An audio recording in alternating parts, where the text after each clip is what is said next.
Well, I've been talking about Baptist identity here over the last few days. I suppose most people think immediately of two marks of Baptist life, that we baptize only those who are believing disciples, who are being commissioned to share in God's work in the world, and that we have a church meeting in which we seek to find the mind of Christ, God's purpose for us in that mission and in living together.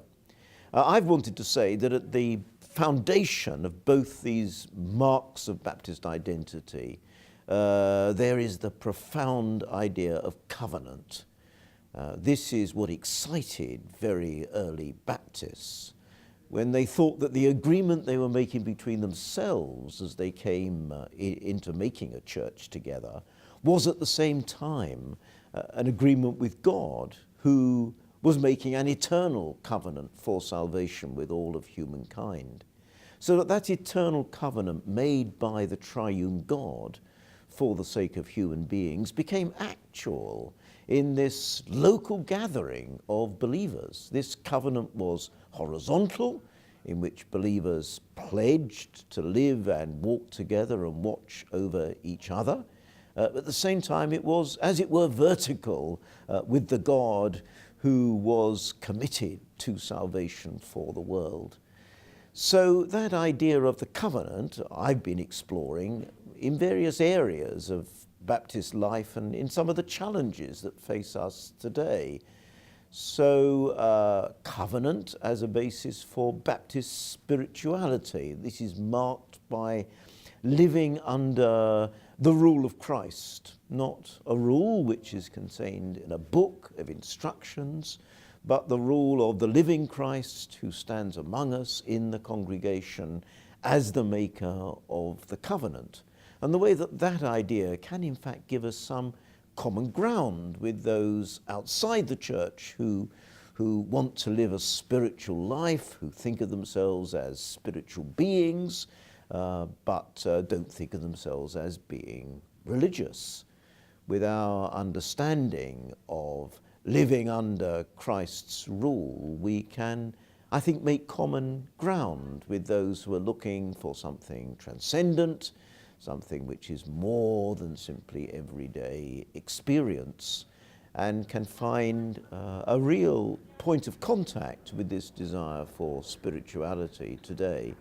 It's to do with attentiveness, it's to do with openness to the other, which can become openness to God. I then thought a little about the future of theological education, and again, this idea of covenant is fundamental to that. This should be shaping our understanding of a theological education which is always related to practice, which is in fellowship with other Christian churches, which is related to many other academic disciplines, and which is at the same time concerned to take up the real issues of society around us. All this can be held within this particular Baptist idea of a covenant God, a God who makes covenant with us, of course, through Christ, but also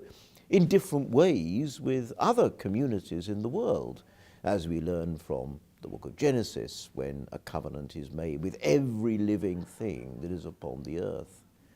I then went on to think about this same covenant basis for religious freedom, for the need to work for liberty for all people of whatever faith or conviction, not only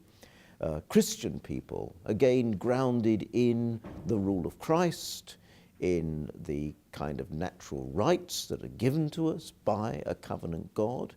and by the conscience that is within us, which belongs again to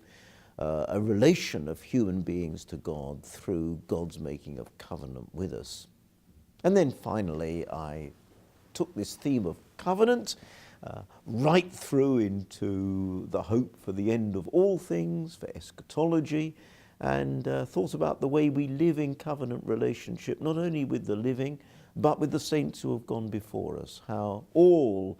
dwelling in the covenant God, we find we can share a communion of prayer in what is called the communion of saints. So perhaps this was a little unusual view of Baptist identity, to take this theme and to carry it through rather than just looking for a list of marks of being a Baptist. But I found that people were willing to come along this path with me and to tread it over these days, for which I've been very grateful at a time when we've been celebrating the history of this college here and the way it's formed ministers for the church over so many years.